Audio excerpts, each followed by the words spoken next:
So if you kind of caught the barking thing, we didn't get enough of it last week to have any material to work with. So the point isn't to teach them to never bark, because most of us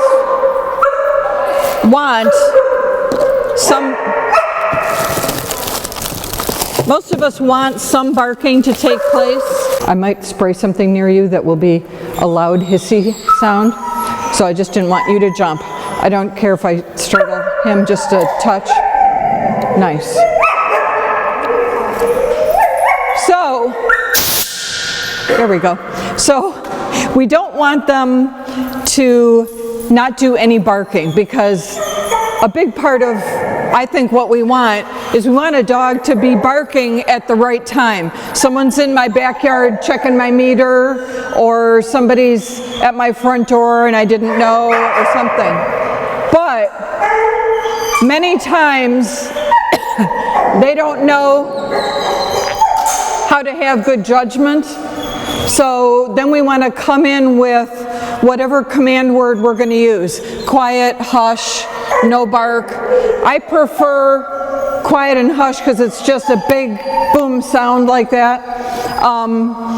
So I don't say anything until I feel my dog has barked excessively. So they can do some barking, but when it's gotten to be too much, that's when I come in and I do just what I did with Pistachio, where I, without really much warning, because I kind of want to catch them off guard a little bit, I want them to go, dang it, she really means that. And so when I came in, it was just quiet. And the first one is big, because I want the first one to tell my dog what I want from them, which is zip it. And then after that, I test and see if I can go a little softer. And you can, if you're wondering, you're like, well, I don't know if I should correct because these aren't really barks, they're like vocalizations and whines. I treat vocalizations and whines the same way as a bark. So if you're like, okay, that's enough, then I would come in with your command word, hush, or quiet, or something like that. And then if they don't, then I do a leash pop that follows up so that they understand their warning was the quiet, hush, no bark, whatever command we used. So it goes bark, bark, bark, too much, quiet, hush, whatever we're going to say. And then if they stop barking, good boy, you're so smart, good girl, you're brilliant, mwah, kiss on the face, or whatever you want to do. If they stop for a minute, they're like, anyway, I was back, blah, blah, blah, and they start barking again, then they get a leash correction, which is then their correction for, I think I just told you something and you forgot to do it, or you chose not to do it, so maybe the next time you'll make a better choice. Does that make sense? So that lets us allow them some barking, but not too much if you have a grandbaby or somebody's baby sleeping at your house and you don't want them woken up, or somebody's on a Zoom meeting or something like that. So who's my best pulling dog for walking on the leash? Is she my best puller? Teach her about pulling on the leash. So when we get a puppy, we start, like when they're babies, we don't have a leash on them because they don't pull that much. They stick by us because they're young and they're afraid to really branch out. Then they start getting older and they're like, I didn't see the house across the street, I have to go investigate that house across the street.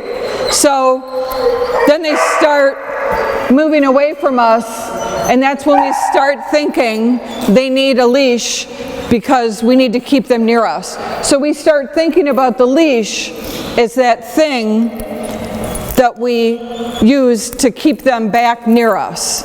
And so we start thinking of it in a restraint kind of way and a repositioning kind of way, where we kind of make them stay near us by walking with a tighter leash or a shorter leash. So one thing watch her. I'm not as interesting as she's about to be. So you know where she would prefer being at this moment, right? You can pretty much tell. She wants to be over there. But she's already figuring out that if she does too much pulling, she gets a little pop on the leash. So instead of choosing to pull, she's decided to go with my rule, which it just blows my mind. Every single time I do this, I want to like pay the dog because they make me look like I'm some kind of genius or something. So what I'm doing, instead of using the leash to pull my dog back towards me, I'm using it in the exact opposite way. I am taking that pop that you guys felt last week on the leash, and I'm sending it down the leash to my dog's collar just to say, bad choice, too much pulling. Bad choice, too much pulling. So now she, even though you saw the corrections were very mild and very light, she didn't care for the consistency of it, so she decided not to. So, Miss Twix, ready? Does she know the word heel? No. You don't. Do you use any word with her, or do you just walk her? Usually no. Stop. So I'm not really going to use a command word with her. I'm just kind of sending a little pop down the leash when she's done some pulling, and when she's not doing any pulling, what I'm trying to do is make that collar be as loose as it can be, so that she gets to celebrate and she gets to figure out what's what. Too much pulling ends up with too much pulling, and no pulling ends up with a nice loose leash like this. So we get a nice loose leash with her, and she starts to figure out what's up. Okay? Here's what our task is going to be.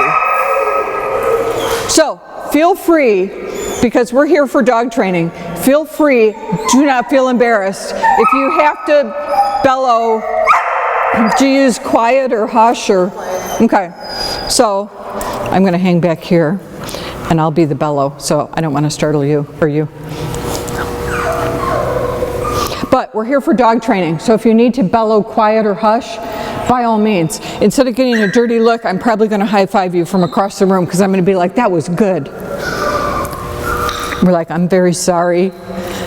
Don't hand the leash over to her, okay? I promise I'll be done barking. Let's just wait for her to go away, and then I'll resume my barking and walk. So, but when you've had enough, set that boundary. So, okay, anybody else is a big fat puller? Dog sled, yes. Left side or right side? Left side. Okay. He's like, I'm ambidextrous on the heel.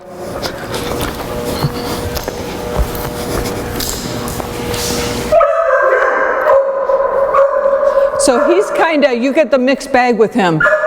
He'll lag, he'll hang back way far, and then he juts ahead. So it's kinda tricky.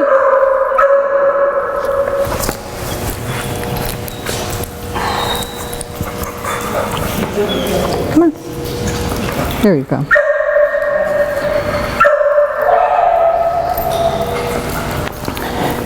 So he just seems to be doing a little better on my right side, so I'm just going to work him on the right side.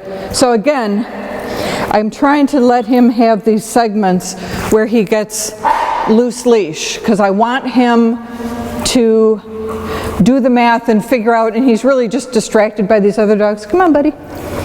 But I want him to see that when he makes the choice to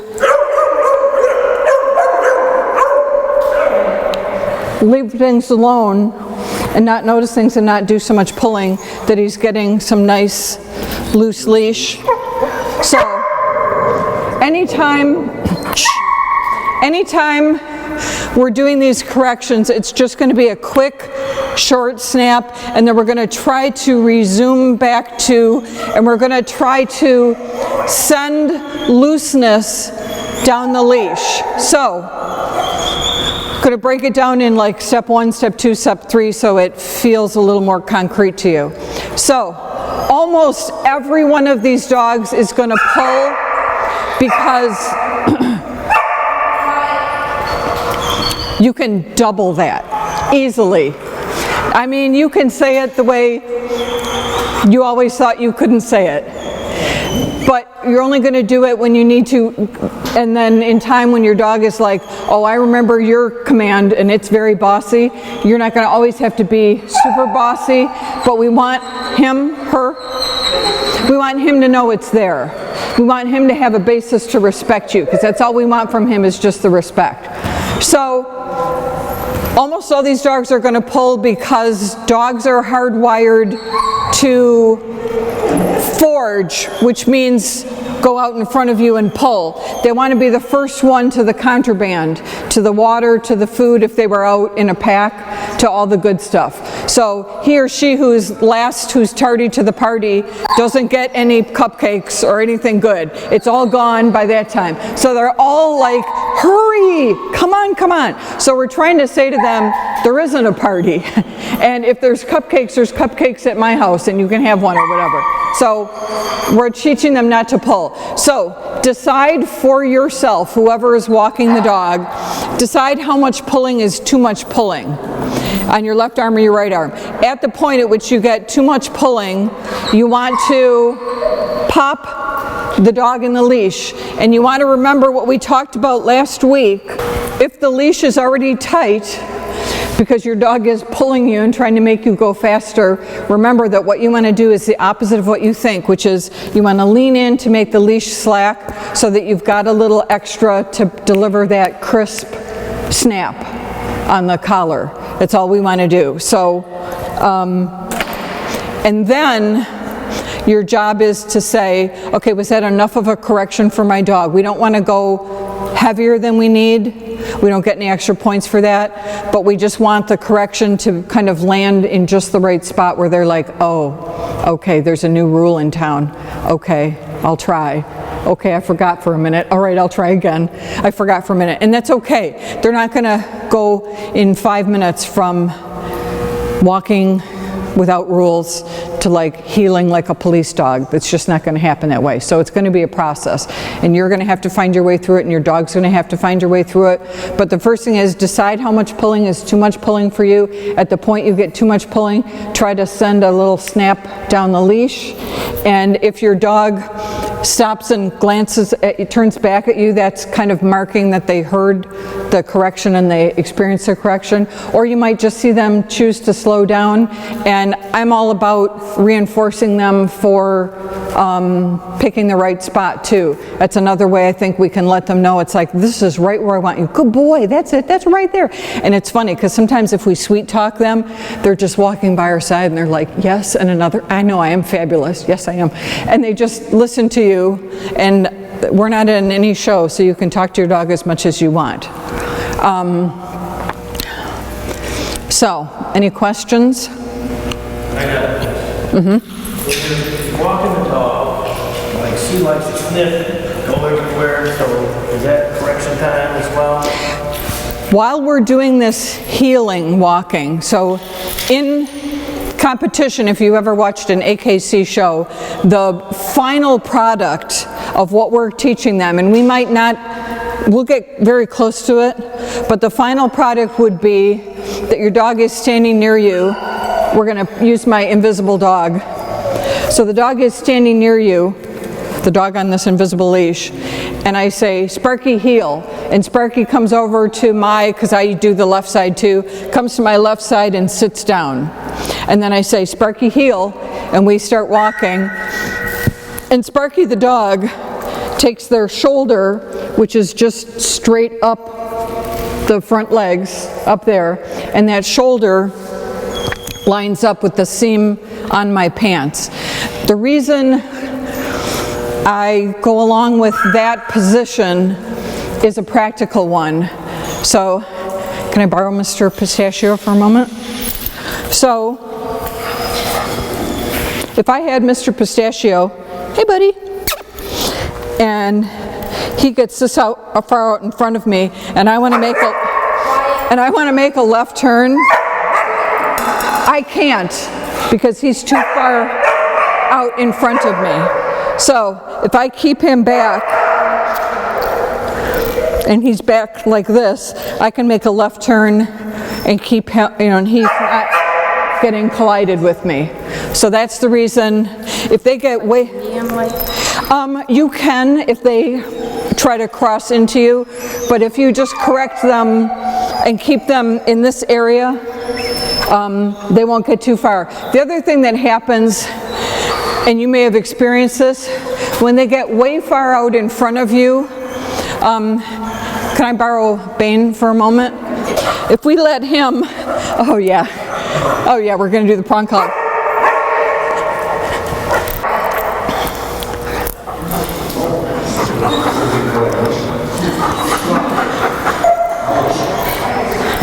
So, little difference, little difference. And he's trying to figure out how to nullify,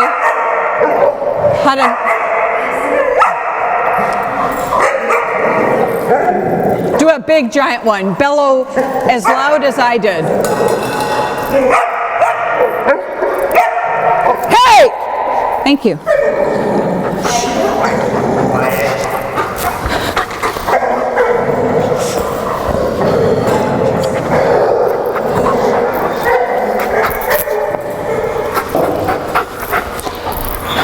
So you see how he's like trying all the tools in his arsenal? Come on, Bane. Bane. Good boy.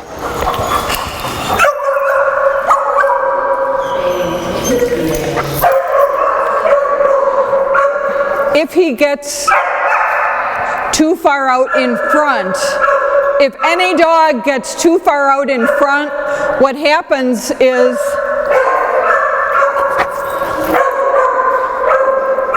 they feel they're leading you.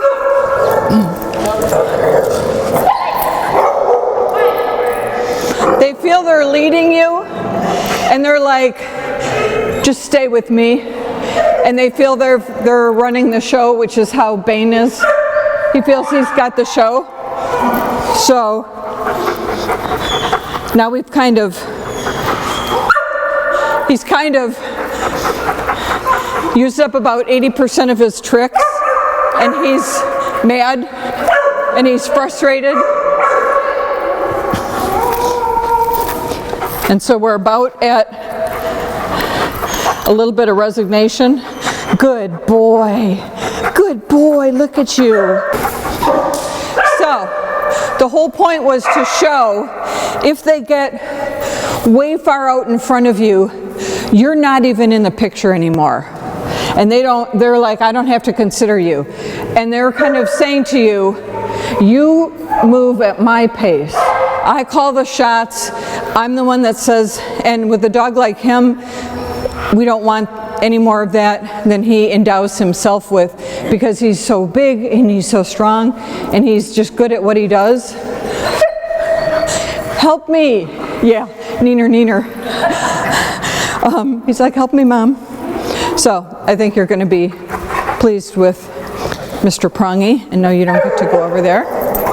When they pull too much, if they pull too much, the other thing they can do is kind of lag behind. If you have a dog that's maybe, is that what she does? Yes. Okay. Okay. So a few dogs will do that, and it's called lagging because they lag behind. And it's usually a lack of confidence thing, and they haven't found the walk to be very fun yet in their, or it's not to their liking, which could mean you've been making it very fun, but they don't get to call all the shots in a different way than Bane does it.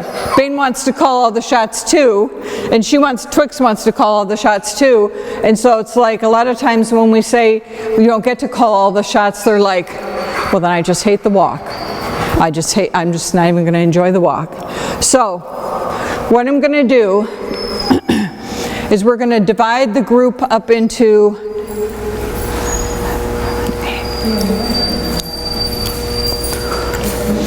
I'm going to do just probably 2 dogs at a time so that we keep it under control, so that there's plenty of space.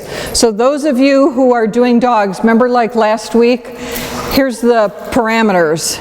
So I want you certainly within this, not on the far side of this line. I want you like within this, or you can even be in the inside if you feel more comfortable with it. This is all about doing it the way it works for you too.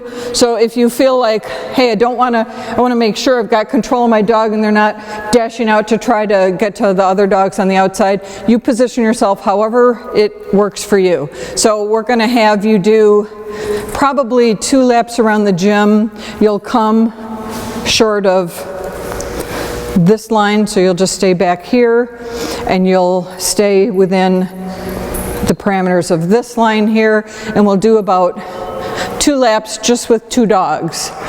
And the point is not to put the highlight spot on the 2 dogs that are inside, but I'm trying to keep it as calm and controllable and not too wild at a time. I would try to just sweet talk and love. Come on, baby, come on. So, okay, go ahead and just start. And you're just kind of making sure we don't get too much pulling.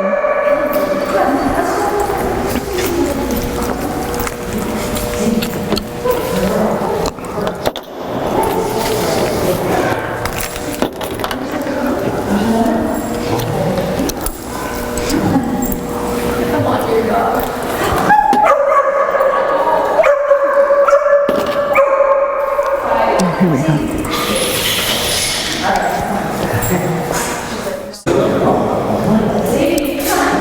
Come on, baby girl.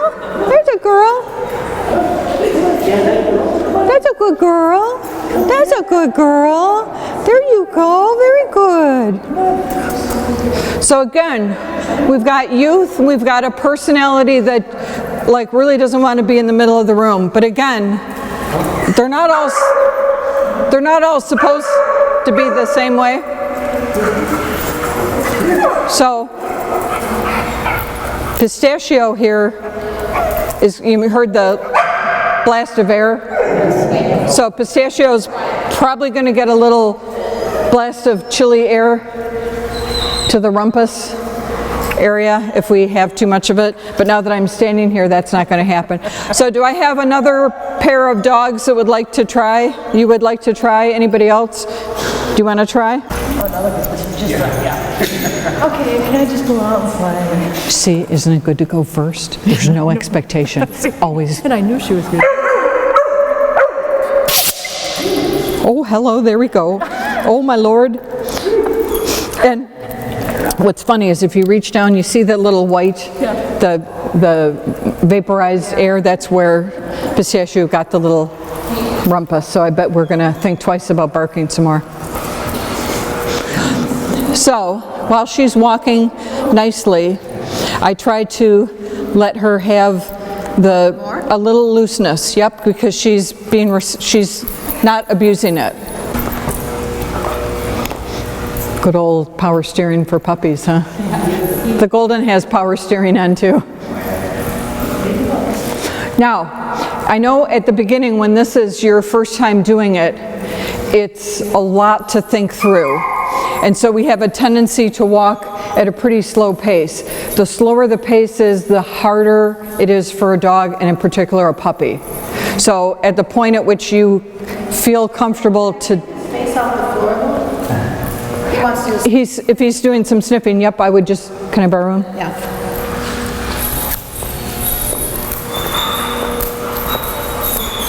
There we go. Very good.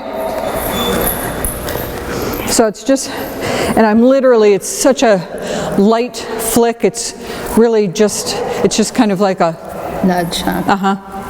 Okay, thank you. Yep.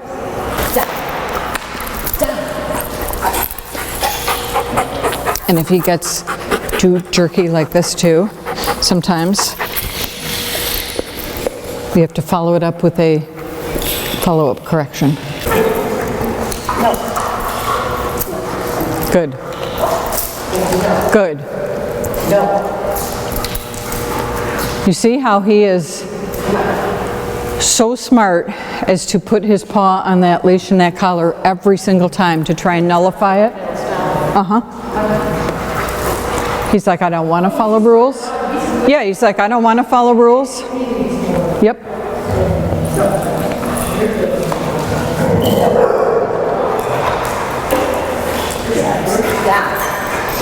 So, in the future, so if he was a jerk on that interaction, it's like, well, guess what? You don't even get to get that close to that dog the next time. So it's like, he's not going to get the privilege that he hasn't earned. So I've got a second leash attached to Mr. Bain. I'm going to hang back. You're going to be near his face. He's not going to know there's a second leash attached to him. So you're going to start feeling me giving him some corrections that he's bought and paid for that you might not be able to deliver to him because he's fussing with you. Does that make sense? Oh, yeah, he's fussing. Oh, just tail, dog. Oh, it's worse.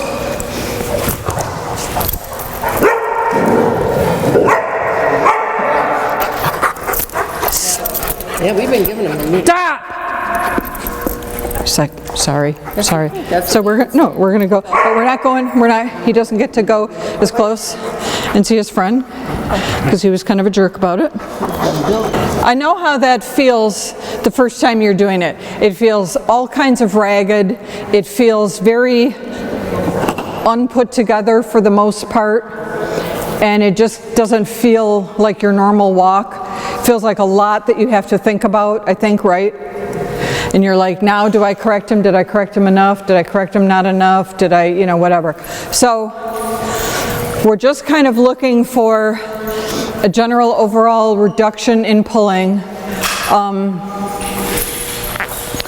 We're looking for them to bounce back with the correct behavior after a correction a little bit more. This is all going to be in steps and stages. So this does not mean this is how they have to be on all walk, every walk, start to finish. This is only something that we're going to practice when we want to practice it, and in the end, when we get the finished product, this is something we're going to use when we want a higher level of control, of paying attention to me kind of thing. So it doesn't mean every single walk, every potty walk, everything is start to finish with them at your left side or your right side trying to be, that would be much for them. They would just say, I quit, I'm done with the walk. Kind of like Bain, I'd be like, I don't want that leash near me anymore. You can practice this as much or you can practice this however much you want, but I will usually say this is how I would do it. I would start with however long your walk is, and I would have the first third of your walk be the way it normally is right now. Let them, especially if they've been home for the day or in a crate or something like that, let them have the heebie-jeebies walked out, let them do the potty break and stuff like that. And so they don't have to, they can walk along and sniff grass or whatever you allow them to do. And then at the point at which you want to practice this, I usually say the second third of your walk can be when you practice this healing. So ironically, to start practicing this, I come to a stop. I'm walking my dog and then I come to a stop. And the dog is like, why? So then I'll say, Sparky, heel. And then we start doing the healing and we'll start doing the practicing for the pops. When we get too much pulling, we're like, good boy, good girl, when they're staying right with us, because again, I want to use as much positive stuff as I can. And so after that second third, I'll come to a stop and I'll be like, no matter how the walk was, because they tried, and all we know is he's got all kinds of spots for improvement. All right, otherwise we'll see everybody next week.